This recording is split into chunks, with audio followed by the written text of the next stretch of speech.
Well, hello there. My name is Catherine. I am your friendly neighborhood paranormal investigator, and I recently got to do something both terrifying and incredible. So very recently, I got to go on a trip to St. Augustine, Florida. I got to meet and hang out with some amazing people. I got to be with my best friend, Rebecca the Ghost Guide, but I also got to go on a pretty neat investigation while I was there.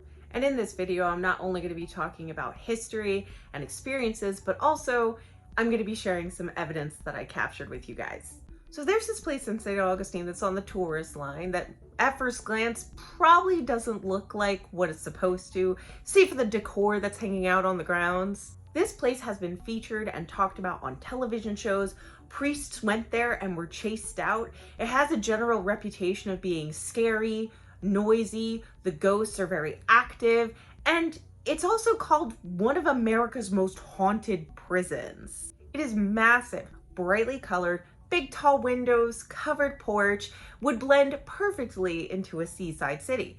But that is exactly what it was designed to do. This building is actually the historic St. John's Jail, or Old Jail as it's more commonly known as now. So without further ado, let's get into a little bit of history of this place. Now, before this building even existed, St. Augustine already had an established jail, but unfortunately, it sat on land that Henry Flagler had slated for his posh new hotel. He very well couldn't have guests watching prisoners shuffle in and out of the building, so as rich men do, he struck a deal with the county, put in $10,000 of his own money, and commissioned for a brand new jail to be built a little farther away. It was officially completed in 1891. The old building was demolished and all of the inmates were moved into the new building that you see today. It ran as the county jail for the next 62 years, closing in 1953 when a new, more modern prison was built. Its design is unique, not only for its outward appearance, but what it looks like on the inside. On one half, you have a beautiful home where the sheriff and his family would live. You have 2 floors with a large sitting room and 2 bedrooms on the upstairs, and never a finger would need to be lifted in that house since the inmates would be doing all your cooking and cleaning and maintaining. On the other side, however, you had 2 floors of 21 cells total, very strictly segregated by race and gender. On the top floor would be general population, and on the bottom floor would be the kitchen, the women's section, quarantine, solitary confinement, maximum security, and death row. In contrast, one side looks beautiful, welcoming, and warm, while the other side looks dark, dismal, and cramped. And I'm sure you can expect, the conditions there went just beyond general discomfort. They were inhumane. So the jail was designed to hold 72 male prisoners and 12 female prisoners at capacity. But more often than not, there was 6 to 8 people per cell, which would teeter that total to over 200 at any given time. 2 would be forced to share one of the 4 bunks in the cell. There would barely be an inch to move, and you would have nothing but a bucket to share between you. Oh yeah, there was no working toilets. Everybody had to use a bucket to do their business, and that lasted for the entirety of the prison's operation. Disease spread like wildfire, violence was rampant, and corruption? Well, that was just part of the daily norm. Take into consideration, at the county level, sentences maxed out at 2 to 3 years. But do you want to know what the life expectancy in this prison was?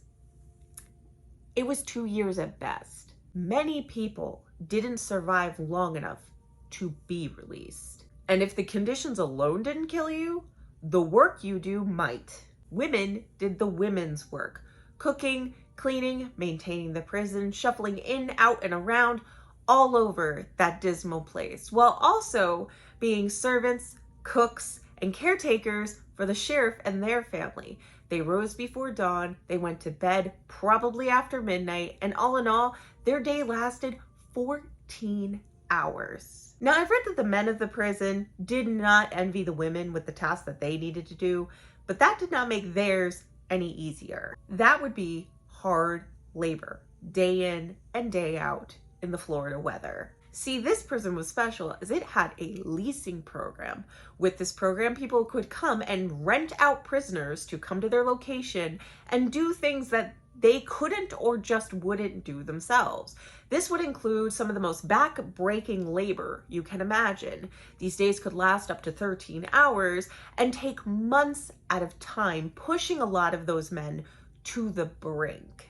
Exhaustion, injury, malnourishment, barely any rest. No one could recover from any of their daily activities while incarcerated there. And the ringleader of it all?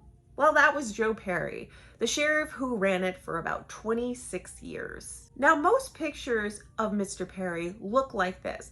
I have yet to see an actual clear photo of this man's face, but the general description of him was 6'6", 300 pounds, no nonsense, sharpshooting man of the law who gave little to no care of the harsh conditions that he set up in that prison. And the prisoners were rightfully afraid of him and his iron fist. Step out of line, spend some time in the hole. We'll let you out when we remember you're there. Too ailing to work?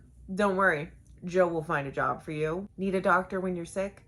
Too bad. Get back to work.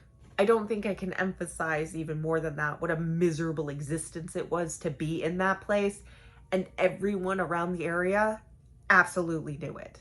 I mean, on several occasions, they received citations for the conditions that they were putting people in, and nothing ever changed.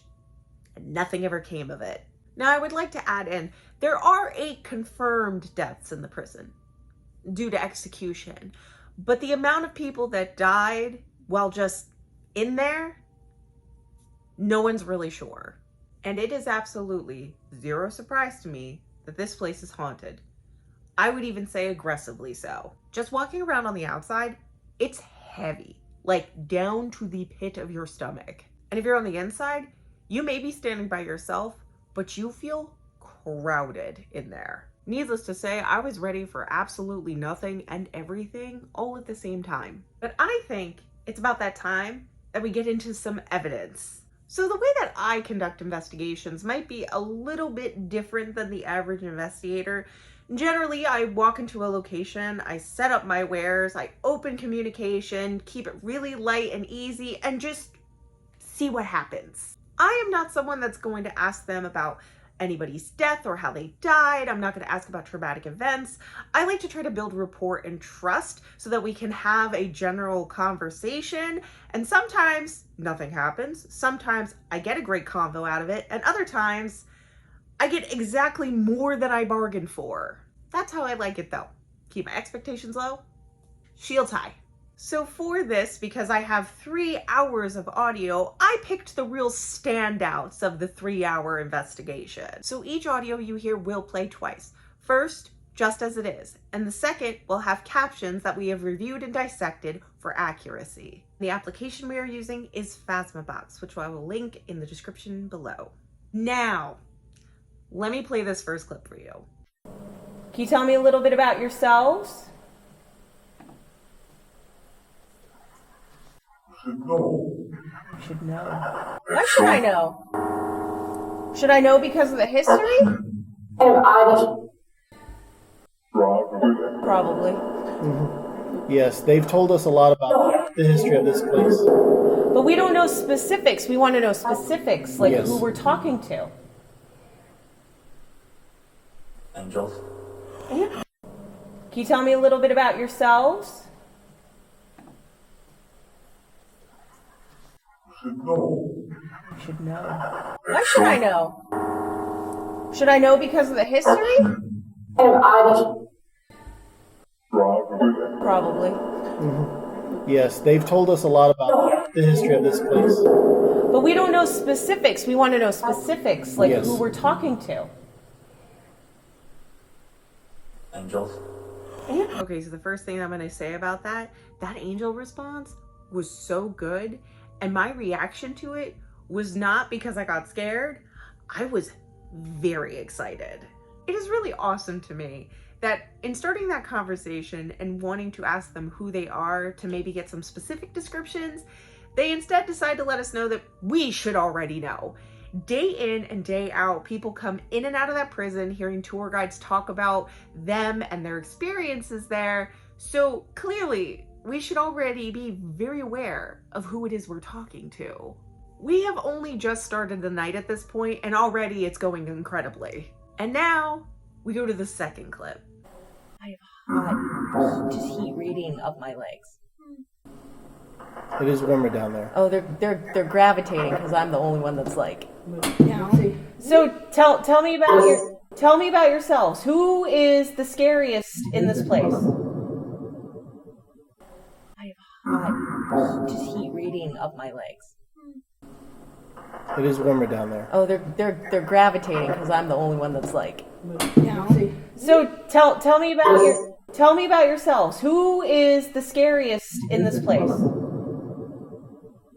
So I asked them who the scariest is, and they get excited because people have been coming in there and investigating for a while now. So they know what they're there to do. They're there to scare people. And then there's the take them to Joe comment.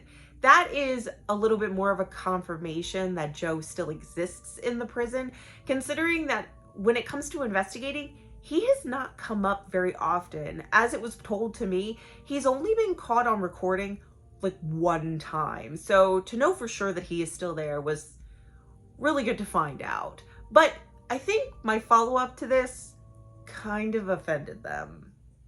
Nice. Well, they don't want to say who's the top dog. Yeah. Who nobody wants to admit. Is it Joe?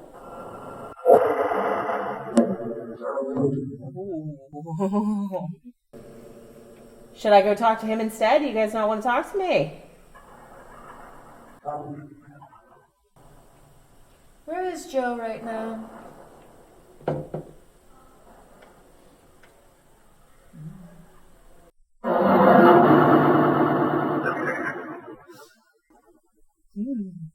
Is he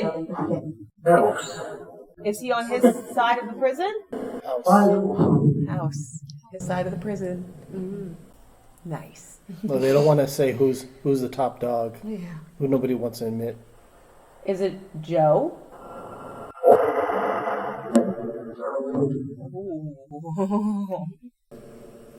Should I go talk to him instead? You guys not want to talk to me? Where is Joe right now?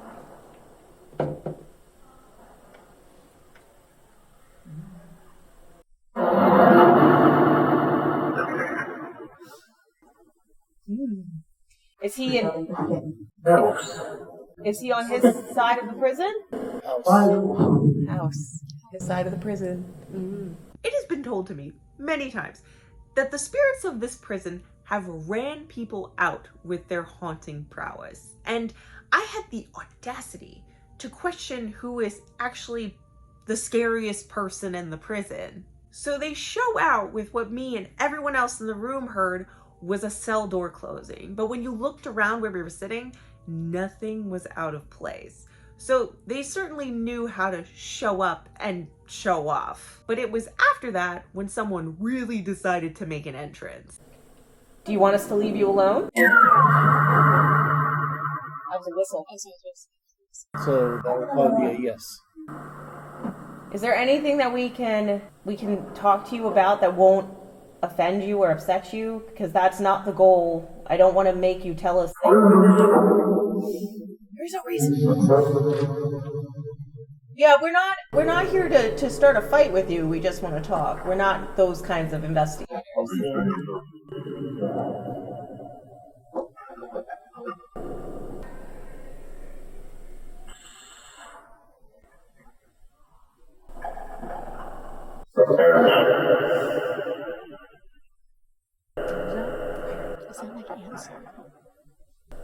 How many of you are in this space right now? They're chuckling. Like, Do you want us to leave you alone? That was a whistle. So that would probably be a yes. Is there anything that we can talk to you about that won't offend you or upset you? Because that's not the goal. I don't want to make you tell us things. There's no reason. Yeah, we're not here to start a fight with you. We just want to talk. We're not those kinds of investigators.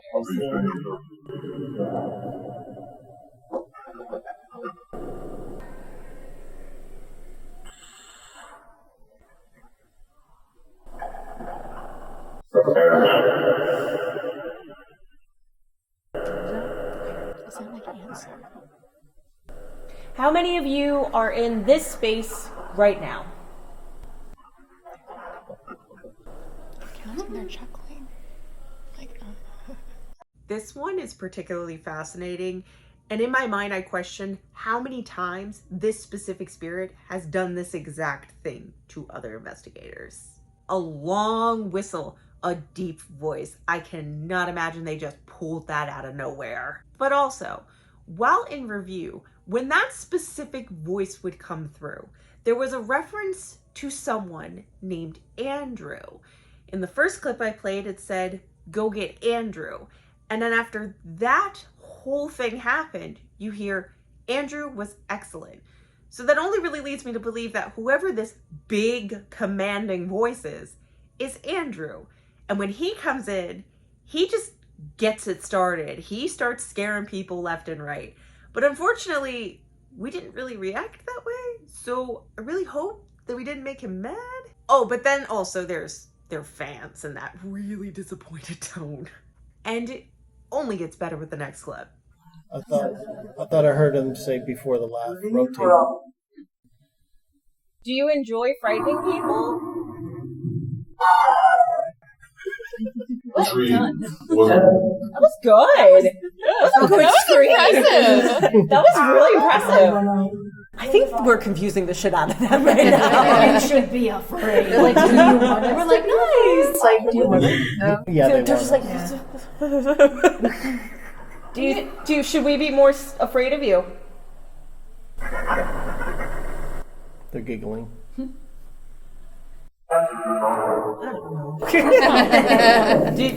That's fair. That's fair. I mean, I'm not saying. I thought I heard him say before the laugh rotate. Do you enjoy frightening people? That was good. That was a good scream. That was really impressive. I think we're confusing the shit out of them right now. You should be afraid. Like, do you want it? We're like, nice. Like, do you want it? No. Yeah, They're they just were. like. Should we be more afraid of you? They're giggling.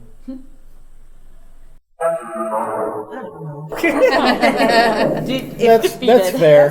That's fair. I mean, I'm not saying. A scream, a whole scream, followed by disappointment because we didn't get up out of our seats and run out of the door. Honestly, I almost feel a little bad that we didn't really give them the reaction that they were wanting. Throughout the time we were in this space, a lot of the responses we were getting were them hyping each other up, planning, and then ultimately being confused when we didn't react the way that they expected us to. If you want to get technical with the terminology, in this area, you had a lot of cognizant energy. They were aware. They were answering questions in real time. They were working together for a common goal. And if that's not what cognizance means, I don't think that I understand the definition of the word. With 15 years in the field, that alone was fascinating. Personally speaking, this is something that's actually never happened to me before. I've never been to a location where the spirits were actively planning on how they were going to scare people and actually discussing it out loud. But as you can expect, as time went on, they got really tired of us. They got really frustrated. They wanted us to leave, and not in the get out kind of way. It was just the, you guys are no fun. You're disappointing us. Please get out of our space. So we decided to be nice, give them a break, and headed back downstairs where we went into the section where the women's, maximum security, solitary, quarantine, and death row were. The kitchen. The kitchen. What about the kitchen? What about the kitchen? Tell me about the kitchen. Women's work. Cooking, right? Because we're mostly women. You want us to go cook? Are you hungry? The kitchen. The kitchen. What about the kitchen? Can you use my bear? What about the kitchen? Tell me about the kitchen. Women's work. Cooking, right? Because we're mostly women. You want us to go cook? Are you hungry? We were women near the kitchen. So clearly, we should be working. Already, there is a very big difference between the upstairs and the downstairs. Whereas upstairs was a little more cognizant, downstairs started to seem a little more residual and repetitive. There's women, they should be working. Why aren't they working? Why are you here? What are you doing? It was all just a very stark difference between the two that I honestly really was not expecting. But they were at least able to give us a little bit of insight of what was happening in that area in the next clip I'm gonna play. Should I go in here? Should I go in this room?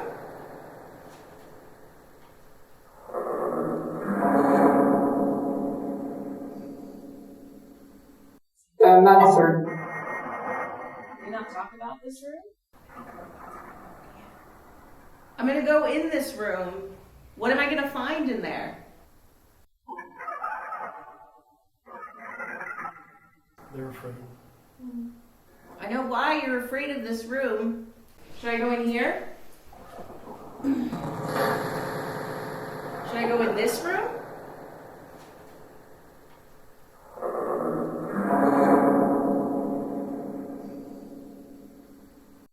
Not certain. Can we not talk about this room? I'm gonna go in this room. What am I gonna find in there? They're afraid. I know why you're afraid of this room. The room I was standing by was solitary confinement. Now, I personally took the tour during the daytime, and you get to pass by solitary confinement as you're going through the building. And even just looking into it, because you can't go inside it, it just feels very uncomfortable, as it's supposed to. It's pitch black in there. You would be left in there with no clothes in complete darkness for a week, maybe a month, if they remembered that you were even in there. And it was actually in the room of solitary confinement that I actually saw something with my eyes. As I moved towards the door to look inside, I looked down and I saw a shadow that was just sitting in front of the door, just within its reach, but it never made it towards the door. Like it was trying to get there, but it just couldn't make it.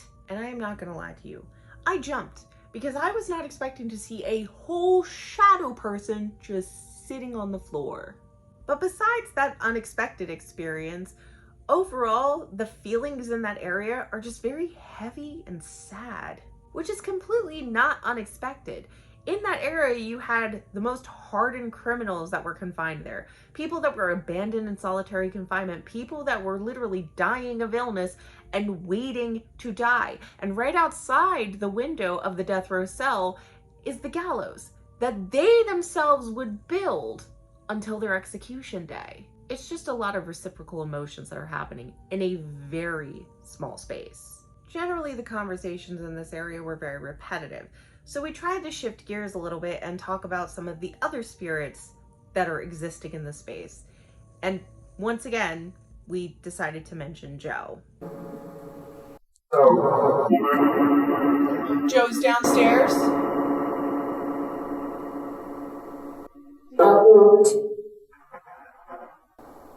Why don't I go upstairs and I'll call him to come and bother with me? I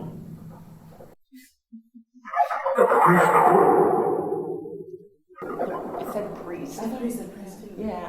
Oh, that's right. The priest did. Like, is that what he said? The priest did? The priest. Well, the priest called Joe?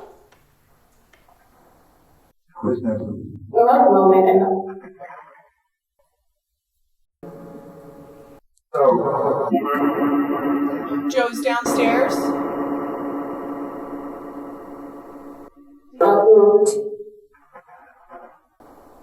Why don't I go upstairs and I'll call him to come and bother with me? I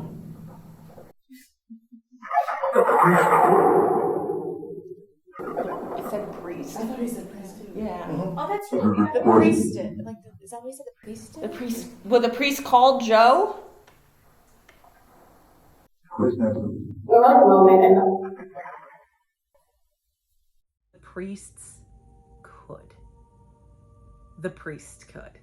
If you go in and you disrupt the balance and try to stir up trouble, they all hear about it. And they can recount you what has happened, even if they were in a completely separate area. Being able to move from section to section, validating previous conversations in a different part of the building was actually one of my favorite parts of this whole experience. Now, I would suppose out of curiosity, you might be wondering if there was ever a moment at all where I was legitimately afraid. And the short answer is no. No, there was never a moment where I was truly afraid, but there were some moments that made me jump because I just was not expecting to hear a cell door close, or to hear feet shuffling, or to see a shadow person sitting on the floor. If you would be interested in hearing more about the old jail and what they had to say, I would be more than happy to share more clips and talk a little bit more about how the investigation went and some of the experiences that came from it. Technically speaking, this is my first official real YouTube video that I filmed and edited all by myself, and I am really hoping that you guys have enjoyed it. I really appreciate you giving me your time and energy while you watch this video, and I'll be seeing you again very soon.